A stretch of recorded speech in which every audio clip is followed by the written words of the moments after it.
I was kneading bread in my new husband's kitchen when my ex-fiancé walked in. He stopped in the doorway, like the world had just rewritten itself without asking him, because in that moment, he realized something no one had bothered to warn him about. I wasn't the woman he left behind anymore. I was now his stepmother. And the look on his face, that slow, collapsing realization, that was the first time in 8 months that I felt completely warm. I want to tell you I felt guilty about that. I didn't.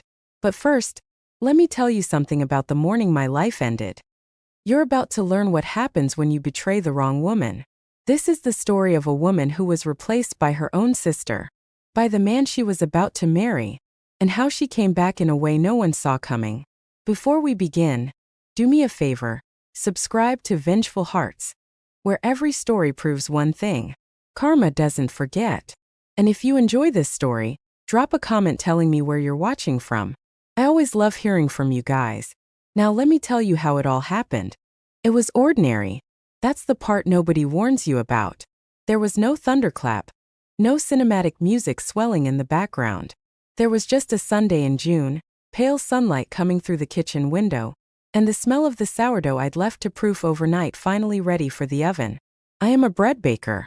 Have been since I was 19 years old, standing in my grandmother's kitchen, watching her hands move through dough like she was having a conversation with it. She told me once that baking bread teaches you the most important thing a woman can know: that transformation requires pressure, time, and heat, that you cannot rush what needs to rise. Forgive me, I'm getting ahead of myself. You need to understand where I started before you can understand what it meant to end up there. Because this is not a story about revenge exactly. It's a story about a woman who built something magnificent out of the rubble of everything she was supposed to have, and the man who handed her the rubble and somehow didn't see it coming. My name is Nora Ashby. I'm 27 years old. I'm an architect by training and by obsession, the kind of person who walks into a room and immediately notices the load-bearing walls, the sight lines, the places where the structure is holding more than it was designed to. I grew up in a house where I had to be precise and self-sufficient and unfailingly competent, because I am the daughter of parents who always quietly preferred my sister and never once said so out loud, which somehow made it worse. My sister Vivian is 3 years younger than me and has been, in every room we have ever shared, the one people look at first.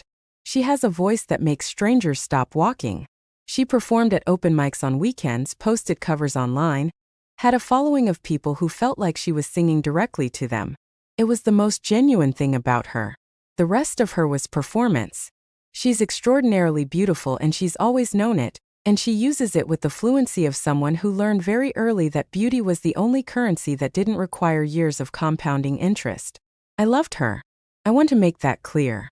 Before everything else, I loved my sister. I also thought she loved me. I was, as it turns out, not completely correct about that. But we'll get there. First, Caden. I met Caden Hale on a Thursday night at a charity fundraiser for a design collective I'd been volunteering with for 2 years.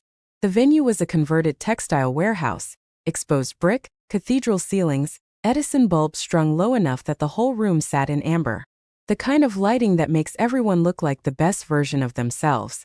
I was standing to one side, not working the room the way you're supposed to at these things, but studying the ceiling, specifically the way the original steel beams had been retrofitted to carry the new electrical load without disrupting the original aesthetic. I had a glass of sparkling water in my hand and I was completely absorbed, which is my natural state and also apparently the reason I didn't notice the man who had been watching me for several minutes. Most people come to these things to see who's in the room, he said, appearing at my shoulder, his voice carrying that particular quality of someone used to being listened to. You're the only one looking at the room itself. I turned, and there was Caden Hale, 32 years old. Tall, clean-jawed, the kind of conventionally handsome that photographs beautifully and in person reads as slightly too polished, like a room that's been staged for showing. He wore a navy suit that had been cut specifically for him, you could tell by the shoulders, and he was looking at me with the focused attention of a man who had decided something. That's a good line, I said. He smiled. It worked though. The jury's still out, I said. But I didn't walk away. We talked for 2 hours. He was charming in the way that some people are charming, fluently, apparently effortlessly, with just enough self-deprecating humor to keep the charm from curdling into performance. He told me he ran a division of his father's company, Hale Group, one of the largest property development firms on the Eastern Seaboard, and that he played chess every morning before he checked his phone, which I found both irritating and somehow endearing. He asked about my work and then actually listened to the answers, which in my experience is rarer than it should be. He asked for my number when the event ended. I gave it to him. He called the next morning. Not texted. Called. At 8:30 while I was at my desk with my coffee reviewing blueprints. The audacity of a phone call charmed me more than anything else he'd done. I was thinking about the beam structure you mentioned, he said. The retrofitting. Can I take you to see a building I've been working on? I'd like to know what you actually think. I said yes. That was the beginning. For 2 years, Caden Hale was the best and most convincing version of a future I had ever let myself imagine. We were good together in the specific way that two precise, driven, structured people can be good together. We understood each other's rhythms. We didn't crowd each other. We had separate ambitions that seemed to travel in the same direction. He pursued me with patience and strategy. He learned that I baked sourdough when I was stressed and showed up on difficult weeks with good flour and said nothing about it. He learned that I needed silence in the mornings and space when I was working, and honesty even when it was uncomfortable. He gave me all of those things. And then on a rooftop in October, exactly 2 years after we met, with the city lit up below us like a blueprint I'd been allowed to inhabit, he took a ring out of his jacket pocket and asked me to marry him. It was emerald cut. Clear. Precise. Architectural. Like he knew me well enough to choose something that was exactly right. I said yes. I said yes, and I meant it with everything I had, and I want you to understand that before I tell you the rest, because the rest is going to make you wonder if I was foolish, and I need you to know that I wasn't. I was trusting. Those are different things. Vivian cried when I told her. Happy tears, she said, gripping both my hands across the kitchen table, her eyes full and her smile wide. He loves you so much. I could always see it. He is so lucky to have you. I showed her the ring. Try it on, I said. She laughed. I couldn't. Go ahead. She slid it onto her finger and held her hand up to the light, and something moved across her face that I did not know how to read at the time. Something that was not quite joy. I know what it was now. Now that I can read it in retrospect with all the information I didn't have then. It was want. Raw, barely contained, furious want. She was looking at my ring and wanting everything it represented and hating herself for it and deciding, somewhere in that long still moment with the light catching the emerald, what she was going to do about it. She gave the ring back. She hugged me for a long time. I'm so happy for you, she said into my shoulder. And somewhere behind her words, in the silence underneath them, she had already made her choice. Now here's the part that I have to tell you carefully because it matters. 3 weeks before Caden ended our engagement, 3 weeks before I found out about Vivian, before everything I thought my life was came apart at the kitchen table on a Sunday afternoon, I was working late at my desk on a proposal for Hale Group's investment subsidiary. Routine documents. Financial disclosures. The kind of paperwork that is specifically designed to be comprehensive enough that nobody reads it all the way through. I read it all the way through. I always do. It's a compulsion, not a virtue. And buried between 2 columns of figures that should have balanced and didn't, in a series of fund transfers routed through 3 separate shell companies, I found something that made me set down my coffee very slowly and sit very still. I don't need to give you the technical details. What I need you to understand is this. The pattern I was looking at was not an oversight. It was not a misreading. It was a system, carefully designed, deliberately obscured, executed over a period of at least 2 years, and it had Caden's fingerprints on every layer of it. I sat at my desk for a long time. Then I took out my phone and photographed every single page. I did not confront him. I did not call a lawyer. I saved the photographs to an encrypted drive, named the folder Renovation Notes, and went to bed. I lay next to him in the dark and I stared at the ceiling and I thought, I need to understand what this is before I do anything. I need more information.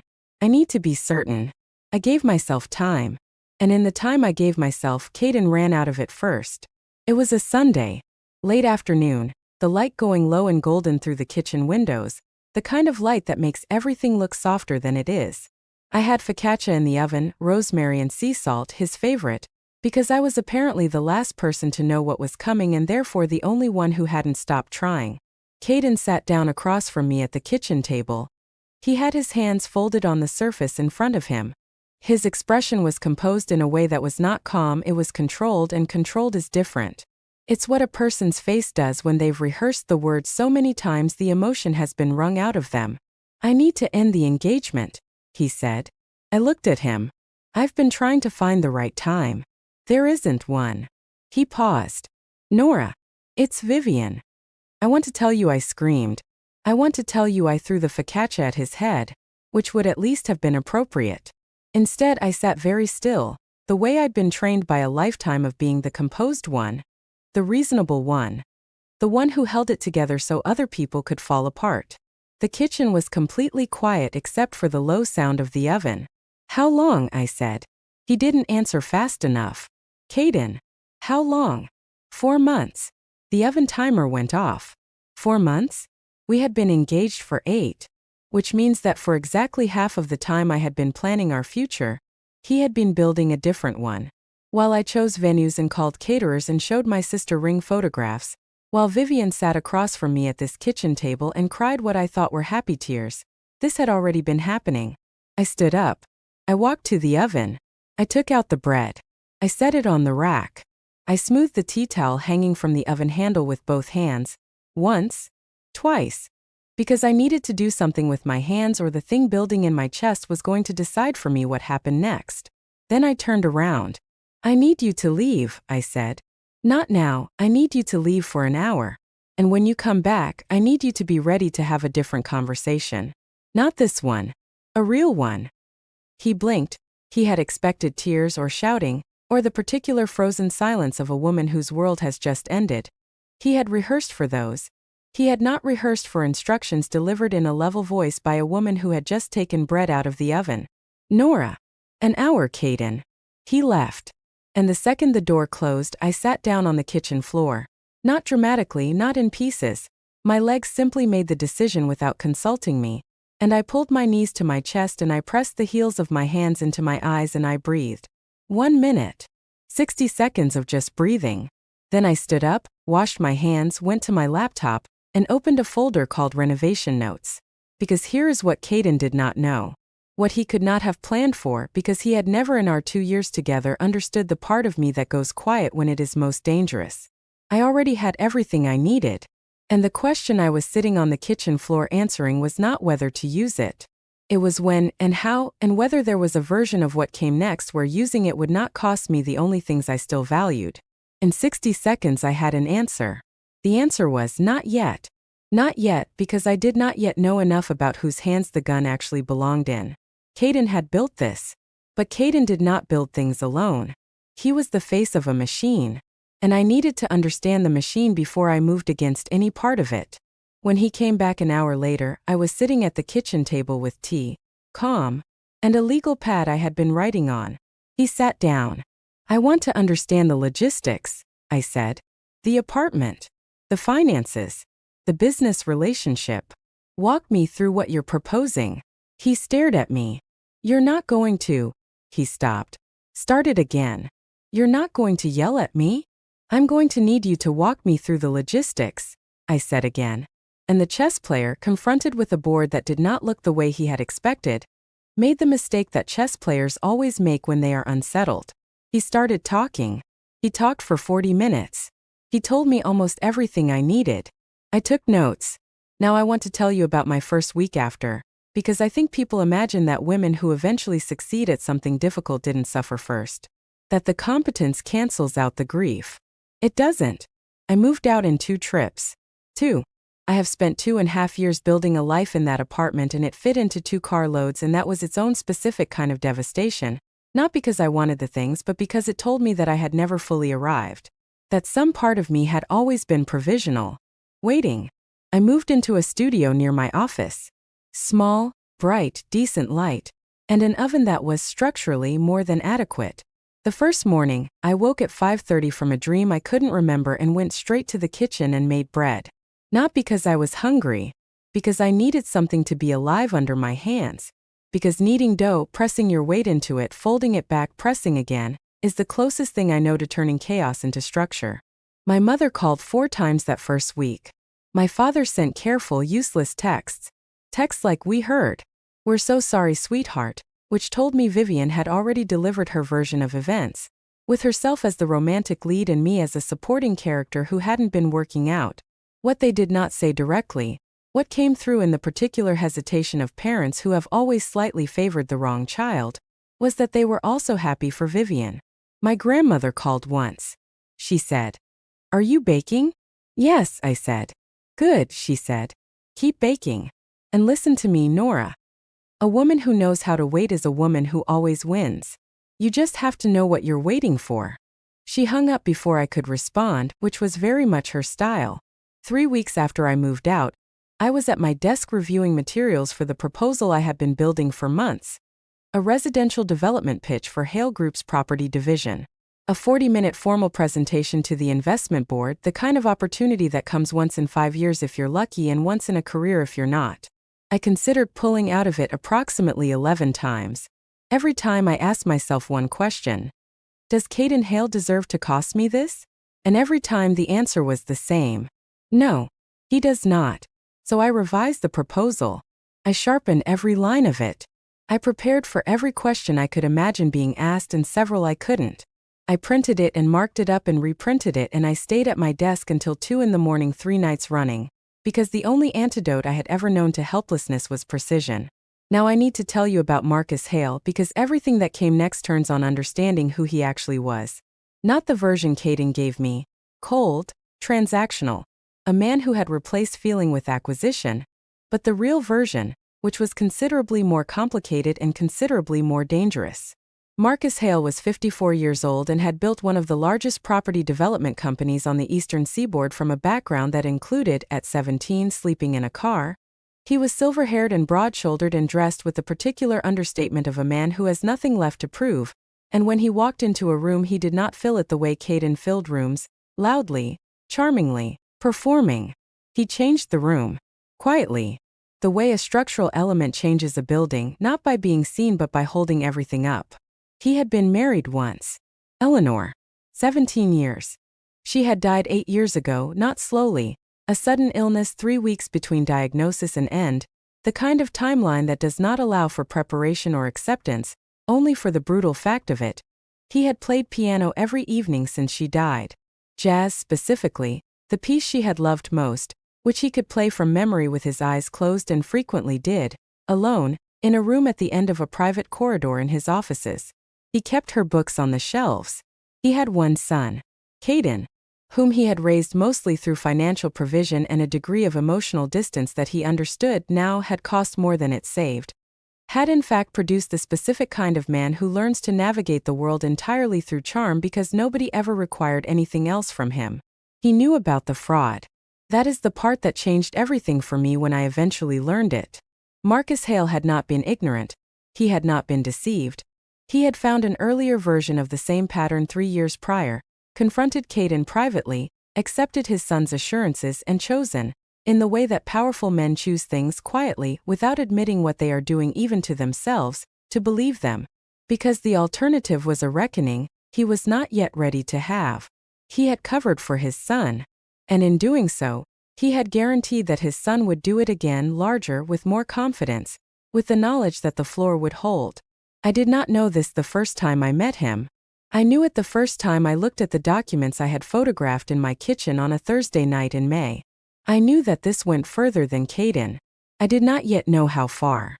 What I knew, standing in the elevator of the Hale Group building before my board presentation with my portfolio under my arm and my heart beating in a pattern I was deliberately not thinking about, was that I was about to walk into a room containing the father of the man who had just told me he was leaving me for my sister, and that I was going to present the best work of my career. Because he did not deserve to cost me this either. The boardroom was 22 floors up and flooded with flat morning light that showed everything without apology. I was arranging my materials when the door opened, and Marcus Hale walked in 12 minutes late with no acknowledgement of the fact, dressed in charcoal gray with the understated authority of a man who has never needed to dress loudly to be heard. He sat at the head of the table without ceremony and in the particular way of a man for whom rooms rearrange themselves. He looked at me. and I felt something I was not expecting, which was recognition. Not romantic. Not yet. Not anything like that yet. The recognition of one very precise person encountering another. The specific quality of attention he turned on me was not the attention of a man performing interest. It was the attention of someone genuinely following the logic. I presented for 38 minutes. He asked 6 questions. Real questions. The kind that identify exactly where your reasoning can go further, asked by someone who has already followed it further and is waiting to see if you have. After the last answer, he looked at me for a moment. "Who taught you to think this way?" he said. And I said, "I taught myself. But my grandmother taught me that you cannot rush what needs to rise." I watched him hear that. Not the charm of it, I was not being charming, I was being precise. He heard the precision. Something shifted in him. Barely visible, but I was watching for it. "We'll be in touch," he said. His assistant called before I reached the lobby. I stood on the pavement outside the Hale Group building with my phone in my hand and the city moving around me, and I thought, all right, this is the first piece. I need to understand what I'm building before I lay another one. I was 6 days into the Hale Group contract when it happened. The offices were quiet that afternoon. Late light coming through the glass at an angle that turned everything amber and long. I was heading to the meeting room to drop revised floor plans with Marcus's team when I heard it from behind a door at the end of a corridor his assistant had told me was private. Piano. Not background music, not a recording. Live piano, played by someone whose hands knew the instrument the way hands only know something they have been returning to for years. Jazz. Unhurried. Conversational. The kind of playing that is not for an audience. The kind that is for the player and whoever they are missing. I should have kept walking. I stopped. I stood in that corridor in the amber light and I listened, and I did not knock and I did not announce myself, because announcing yourself to something that beautiful feels like a violence. I just stood there while the music moved through the half-open door and I breathed. And for the first time in almost 3 months, something in my chest that had been locked tight simply released. Then the music slowed. Paused. I moved. I was almost back to the main corridor when the door opened. Marcus appeared. He saw me. There was a stillness in his expression that I could not read. Not embarrassment, not displeasure, something more layered than either of those. "You heard," he said. "I'm sorry. I should have knocked." A pause. "Did you stay for the whole piece?" "I left before it ended. I didn't want to interrupt it." He looked at me for a moment that felt very considered. "Nobody has done that in 8 years," he said. "Most people knock. Most people can't help themselves," I said. Something shifted. Barely visible, but I saw it. The smallest change in the set of his shoulders, as though something he had been carrying had momentarily lightened. "My wife loved this piece," he said. "Not heavily. Just as a fact set down carefully between us." "I didn't know it," I said. "But I knew what it felt like." He looked at me for another long moment. Then he nodded once and walked past me toward the main office, and I stood in the corridor for a moment before I followed him, understanding that something had just begun that neither of us had planned. The gala was 3 weeks later, and everything I had been carefully, quietly managing came apart in a single room. Marcus invited me to present to the full Hale Group board. Formal, high stakes. The kind of event that has a dress code and a seating chart and flowers that cost more than my monthly expenses. I wore black. Minimal jewelry. I walked in confident and prepared, and I had exactly 11 seconds of that confidence before I saw them. Caden across the room in a charcoal suit, drink in hand. And Vivian beside him in a red dress, her curls loose, her hand resting in the curve of his arm like she'd always been there. She had always been there. That was the thing. She had been there the whole time and I had just not known where to look. Caden saw me in the same instant I saw him. Something crossed his face. Fast. Controlled. The chess player clocking the unexpected piece on the board. He turned slightly away. Went back to his conversation. A dismissal so smooth it required years of practice. Vivian looked at me with an expression that was attempting to be sympathy, and was actually triumph. She wanted me to leave. She wanted me to fall apart or disappear or do anything that would confirm for her the story she was telling herself. That she had won and that I had lost. That the choice she had made was validated by my reaction to it. I walked to the bar. I ordered sparkling water. I turned to face the room. 40 minutes later, I stood in front of the Hale Group board and I presented my proposal with every ounce of precision I had. And when the board applauded, when Marcus stood to lead it with the quiet authority of a man who does not perform enthusiasm, I did not look at Kate and Hale even once. Afterward, Marcus found me near the terrace. The night air was cold and clear. The city below us alive and indifferent. "You were composed tonight," he said. "Impressively so." "Thank you. I mean, given the circumstances." I held his gaze. "I have something I need to tell you too. But not tonight." "All right. It concerns your son. And your company." Something moved through his expression, not fear. Closer to recognition. Like he had been waiting for a sentence he'd always known was coming. "I want to tell you what happened next in order. But first I need to tell you something that changes the shape of everything that comes before it." A week after the Hale Group Gala, I was in Marcus's office delivering revised plans to his team when his assistant stopped me in the corridor. "Mr. Hale would like a word," she said. "His private office when you're done." I finished with the team. I walked to his office. I knocked. He looked up from his desk. The afternoon light behind him was long and amber, cutting across the surface of the desk, across the documents he had been reading. I recognized the documents. Not the specific ones, but the format. The column structure, the routing architecture of the shell company transfers. My mouth went dry. They were not my photographs. They were originals, internal documents pulled from the company's own records, which meant he had gone looking too. "Sit down," he said. I sat. He looked at me for a long moment. "I know who you are," he said. "I knew before you walked in for the pitch." I held very still. "My son told me the engagement was over." He didn't explain why. He paused. "I made my own inquiries. And then I reviewed your portfolio, which is exceptional, and I had a choice about whether those two facts needed to influence each other. And," I said, "I decided they didn't. Your work stands alone." He looked back at the documents on his desk. "But I am now looking at something that makes the question of who you are considerably more relevant." The room was very quiet. "I found something in the subsidiary disclosures," I said. 3 weeks ago. I have photographs."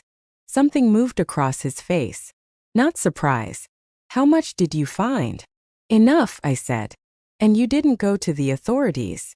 "I came to you," I said, "first. Because I needed to understand whether you knew." He looked at me for a long time. Long enough that the light shifted slightly, the amber deepening toward the end of afternoon. "I covered for him once before," he said finally. 3 years ago. He said it the way you say something you have been practicing saying, without the softening that usually accompanies confession. Just the fact, clean and without decoration. A smaller version of this. I told myself it was enough to address it privately. He paused. "It wasn't. I should have." He stopped. "I made a choice that protected him and endangered people who had done nothing to deserve the exposure. And then I did not think about those people again. I thought about my son." The office was absolutely still. "I have the photographs," I said. "I will give them to you. And then I need you to tell me what you plan to do, because whatever you plan to do, I plan to move in the same direction. With or without your cooperation." He looked at me. "You'd go around me?" "Yes. Even knowing what it costs you professionally?" "Yes." He was quiet for a long moment. Then, "Why come to me first?" "Because you might do the right thing," I said. "And if you do, it's cleaner. And because," I paused. This part was harder to say. "Because you looked at my work in that boardroom and you asked me real questions. And I think a man who asks real questions deserves the chance to give a real answer." He held my gaze. Something in him settled, not relaxed. Settled. The particular settling of a person who has been waiting for something without knowing they were waiting for it.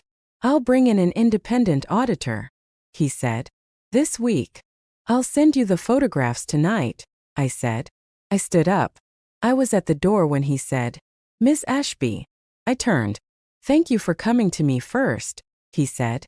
"I'm aware that you had no reason to." I looked at him. "I had reasons," I said. "I'm just not ready to explain all of them yet." I left before he could ask what I meant by that. I need to stop here because the next thing that happened is the thing that nearly broke everything. Caden came to my studio on a Tuesday night. He didn't call. He knocked on the door at 9:15, and when I opened it, he was standing in the hallway under the harsh yellow overhead light with his collar open and his jaw set and the look of a man who has just learned something he did not expect to learn. "You went to my father," he said. I stepped back from the door. Not to let him in, to give myself room. "Yes," I said. "With Nora, do you understand what you've done?" He was controlling his voice with visible effort. Each word clipped at the edges. "This isn't just me. This is the company. This is people's livelihoods. You don't have the full picture." "I have more of the picture than you think," I said. That stopped him. "And you covered for something," I said. "Not just you. Your father knows that. He said so directly. He is choosing to be accountable for it." I paused. "I'd suggest you consider doing the same." Something moved across his face. Fear, then anger, then the rapid recalibration of the chess player. I watched him cycle through his options in real time, and I watched him land on the one I had anticipated. "Nora." His voice shifted, lower, softer, the voice he used when he wanted something. The voice that had once worked on me, and now registered as precisely the manipulation it had always been. "This will destroy people. Not just me. Vivian. The baby." I went still. "What baby?" I said. A pause. "Vivian is pregnant," he said. The hallway light hummed. 12 weeks, he said. "If you do this, if you pursue this, what does that do to her? She had nothing to do with." "Did she know?" I said. He went very still. "About the fraud. Did she know?" "No," he said, too fast. "Caden. She found something on my laptop. 6 months ago. A document." His voice had lost its control. "She didn't understand what it was. But she said something to you about it," I said. "Didn't she?" The silence lasted 5 full seconds. "She used it," I said quietly. "She used it to make you choose her. And you chose her. And you told yourself it was love, and the entire time. You don't know what it was," he said. "I know exactly what it was," I said. "I'm an architect, Caden. I know what a load-bearing wall looks like. And I know when someone is using one to trap you in a house." His jaw tightened. "If I go down, she goes down with me. The mother of my child." "Then you should have thought about that," I said, "before you built something on a foundation that was already cracked." I reached for the door. "Good night, Caden. This isn't over." I closed the door. I stood with my back against it in my small studio kitchen, breathing in the smell of the bread proofing on the counter, and I thought about Vivian, about the 12 weeks, about the baby that was going to exist in whatever world we built out of the rubble of this one. I picked up my phone. I called her. She didn't answer. I put the phone down. I turned the oven on. And I thought about what Caden had told me without meaning to, that Vivian had found evidence over 6 months ago, which meant Vivian had been sitting on the same knowledge I had for 5 months longer, and had used it to get something she wanted. That did not make her a villain exactly. It made her someone I needed to have a real conversation with. She called me back at 11:40 that night. I was still awake. I had known she would call. "Caden told me he came to you," she said. "Yes. Nora, I need you to." Her voice broke slightly. "Recovered. I'm having his baby. I need you to understand that this affects." "I know," I said. "Vivian, I need to ask you something. And I need you to tell me the truth. Not the version that protects you. The actual truth." Silence on the line. The particular silence of a person steeling themselves. "Did you use what you found on his laptop to make him leave me?" I said. The pause lasted exactly as long as it needed to. "Yes," she said. I sat with that. The bluntness of it. The first genuine thing I had heard from her in months. "Why are you telling me the truth right now?" I said. "Because I'm scared," she said. "And when I'm scared I can't." She stopped. Tried again. "I can't perform right now. I'm just scared." "Okay," I said. "Tell me everything." She did. All of it. The document she had found 6 months ago. The conversation she'd had with Caden. The leverage, the ultimatum she had not called an ultimatum because she had told herself that if he chose her it meant he loved her, which was the story she had needed it to be. The way he had agreed so smoothly, so immediately, that some part of her had known even then that she was not the first person to find something and use it, that she was simply the latest in a sequence of pressures he had learned to absorb and redirect. He's going to run a story, she said. About you. That you pursued his father deliberately. That the evidence is fabricated. He has people who will back it. I know, I said. It will damage you professionally. He has contacts at 3 publications. Vivian. I kept my voice level. Is the baby his? The pause this time was longer than any that had come before it. I don't know, she said. Very quietly. I don't know for sure. The kitchen was completely still. There's someone else, she said. Was someone else? It was during a period when Caden and I were, when things were difficult and I didn't, she exhaled. Ragged. I don't know, Nora. I genuinely don't know. Does he? No. I pressed my fingers to my eyes. The weight of everything this woman was carrying, the choices layered on choices, the need that had driven all of them, the child at the center of it all, who had no say in any of it. Vivian, I said. I am not going to use that. What you just told me stays with you. What you decide to do with it is yours. A breath. But I need you to understand something. I am not stopping this investigation. Not for Caden. Not for you. Not because it is easy, it is not easy, but because it is correct, and I have never been able to make myself choose incorrectly just because correct is harder. She was crying. Not the practice kind. The kind that has been held back too long. I needed to beat you, she said. Just once. My whole life I needed to. I know, I said. You always had. You always seemed so. Vivian. My voice came out softer than I expected it to. I never had what you thought I had. I was working twice as hard in the same room and calling it the same thing. I was not winning. I was just quieter about losing. The line was quiet for a long time. I'm sorry, she said finally. I know you are, I said. I believe you. A pause. Now, are you going to tell him? About the paternity? I don't know. You need to figure that out before this investigation goes public, I said. Because after, it's going to be chaos for a while. And I need to know you have a plan for yourself, and for that baby that doesn't depend on Caden holding it together. Do you? She stopped. Started again. Will you help me? I sat for a moment with that question. The weight of it. My sister on the phone at midnight, asking me for help after choosing comprehensively to damage my life. Yes, I said. But you're going to have to be honest with me from now on. Not strategic. Not managed. Honest. Okay, she said. Very small. Very real. Okay, I said. Go to sleep. We'll talk tomorrow. I put the phone down and sat in my kitchen at midnight with the bread proofing on the counter, and the investigation about to become public and my sister somewhere across the city making a decision I could not make for her. And I thought about the particular exhaustion of loving people who have hurt you and choosing to love them anyway, not because it is easy but because the alternative, cutting loose, going cold, becoming the kind of person who simply stops, felt like the larger loss. Caden's story ran on a Friday morning. 7 publications. Calculated, predatory, revenge-driven. The words arranged around a version of me I barely recognized. A woman who had coldly engineered a relationship with her ex-fiancé's father to destroy his career and punish him for leaving. I read it over coffee in the kitchen and I set my phone face down and I looked out the window at the city, and I waited to feel something I was supposed to feel. The thing is, I had expected this. I had built my decisions knowing this was coming.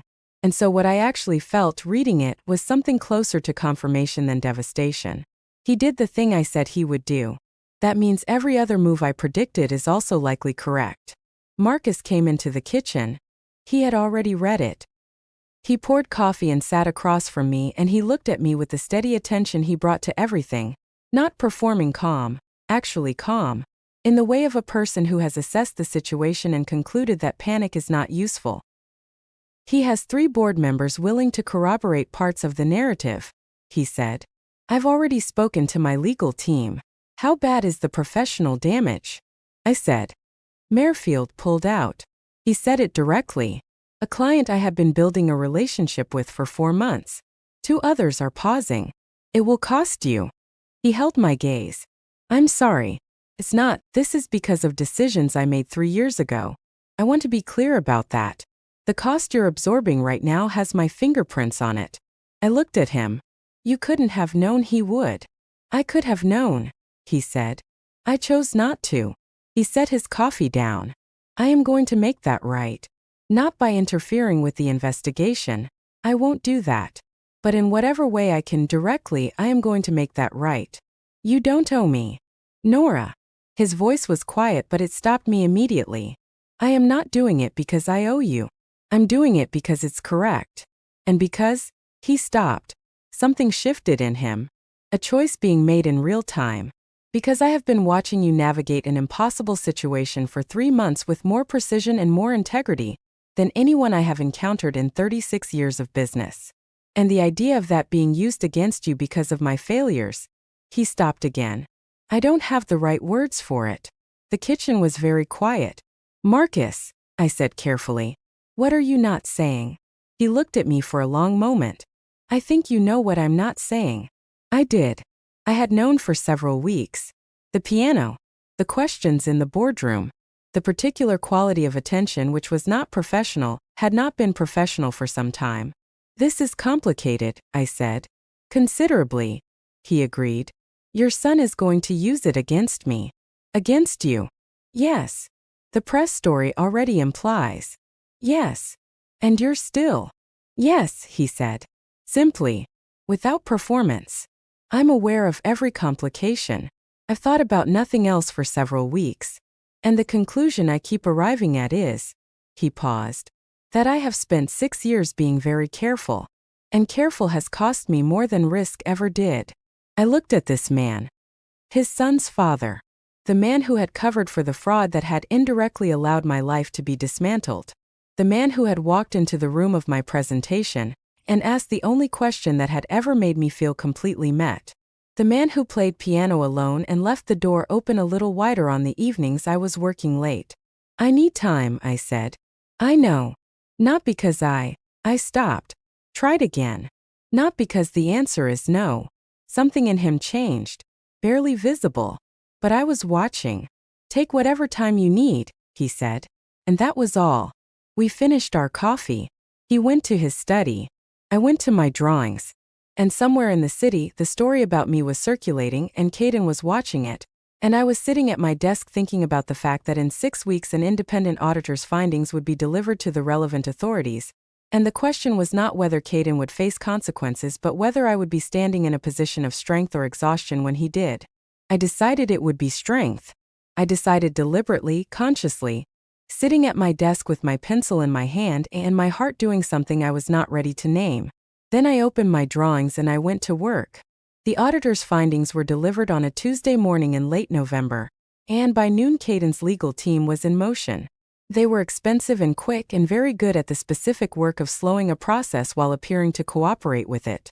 I had anticipated this. Marcus had anticipated this. The legal team he had brought in was better, which was not a statement about resources, it was a statement about motivation. Marcus's lawyers were moving toward accountability. Caden's were moving away from it.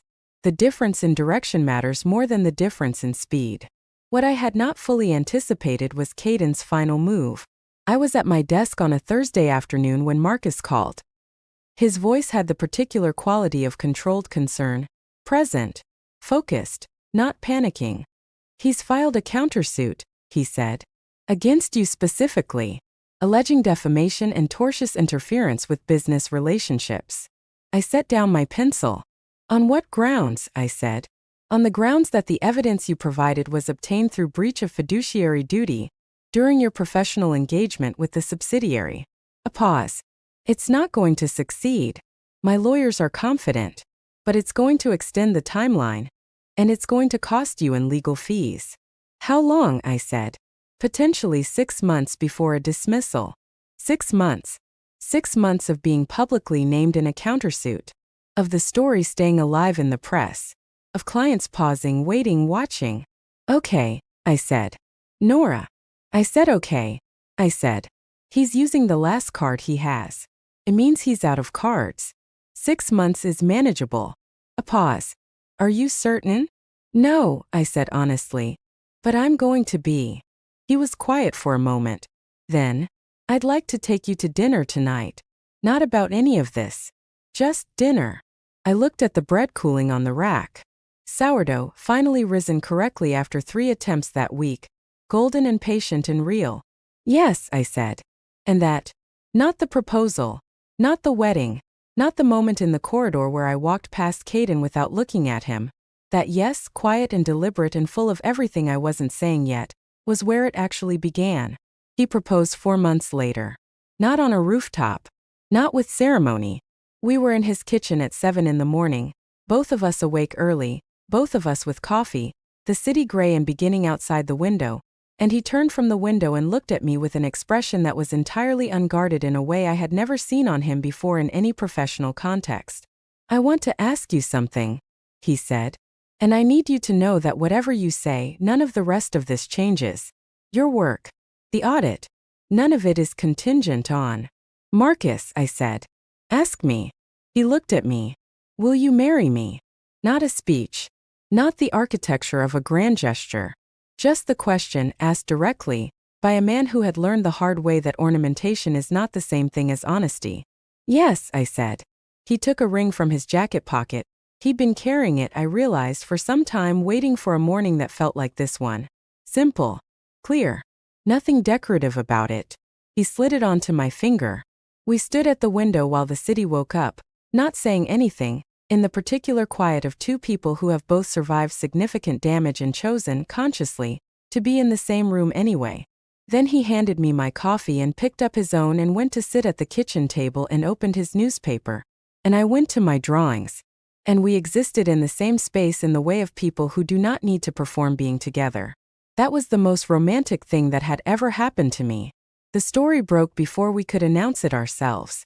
A board member, I never found out which one, leaked the engagement to a journalist, and within 48 hours the narrative Caden had been building for months acquired a new headline that he had not written but would absolutely use. I was in my studio collecting the last of my books when my phone started registering the particular pattern of notifications that means something has happened. I stood in the middle of the room reading, and I thought about all the ways this could go wrong, and then I thought about the loaded gun I had been carrying for 7 months, and I thought about what my grandmother said about knowing what you're waiting for. I called Vivian. I saw it, she said, before I could speak. Her voice was flat. He called me this morning. Before it went live. He wanted me to give a quote supporting the defamation angle. My chest tightened. What did you say? I hung up, she said. I exhaled. Nora, she said. I need to tell you something. I had the test done. 2 weeks ago. Pause that felt enormous. The baby is Caden's. I sat down. Okay. I know that doesn't change what It doesn't change anything, I agreed. But it changes some things for you. Legally. Going forward. I know. Her voice was steadier than I had heard it in months. I have a lawyer. A real one. I'm not. She stopped. I'm not going to ask him for anything beyond what the baby is owed. I'm done with the rest of it. Good, I said. The performance of being in love with someone who never looked at you the way. She stopped again. Never mind. The way what? Silence. The way he's going to look at you, she said quietly. At the wedding. That's what I was going to say. A pause. Go be happy, Nora, okay? Just go do that. I held the phone for a moment after she hung up. Then I packed the last of my books and I called Marcus and I said, let's not wait. We were married on a Saturday in early spring with 20 people in the garden of the house that was now also mine. The light was low and golden in the way of afternoon light that is trying its absolute best. I wore a dress I had designed myself, ivory, structured, no decoration that was not also doing structural work. My mother stood beside me before the ceremony and took both my hands and looked at me with an expression I had spent my whole life waiting to see on her face. I see you, she said. I want you to know that. I see exactly who you are. I believed her. For the first time I believed her. Vivian sent a card. Wild handwriting, typically hers. I'm building something. I'll show you when it's done. V. I put it in my pocket and wore it through the whole ceremony. And then, and this is the part the whole story has been building toward, the part that I told you about at the beginning, the part that I described as the first time in 8 months I felt completely warm. 6 days after the wedding, Caden came to collect personal items from the house. We had arranged it. A specific time. A specific room. No overlap required. He had a key that would be deactivated the following day. What he did not know, because nobody had told him, because there was no reason to tell him, because it was simply the new fact of how the world was arranged, was that I would be home. I was in the kitchen making bread. 7 in the morning. Hands in dough, oven reheating, Marcus sitting at the table with his coffee and the newspaper, the city outside the window doing what cities do. We heard the front door. Marcus did not move. He looked at me, a question in his expression. I shook my head slightly. Not yet. Footsteps in the foyer. The sound of the door to the room that had been designated for the collection. Boxes being moved. And then footsteps in the corridor. And then Caden appeared in the kitchen doorway. He saw me first. Hands in dough in his father's kitchen, in the house he had grown up in. Flour on my forearms, sleeves rolled up. Completely at home in a space that had rearranged itself around me so thoroughly that it was impossible to see the before. Then he saw Marcus at the table. The look on his face in that moment is something I have thought about a great deal since, and the conclusion I keep arriving at is this. It was not the triumphant collapse I had imagined once in darker weeks. It was not satisfying in the way revenge is supposed to be satisfying in stories. It was something closer to witnessing the moment a person understands fully the cost of all their choices at once, a calculation arriving at its final number, and the number being exactly what they deserved and somehow still more than they had prepared for. He stood in the doorway for perhaps 4 seconds. Then I looked up from the dough. "Good morning, Caden," I said. He said nothing.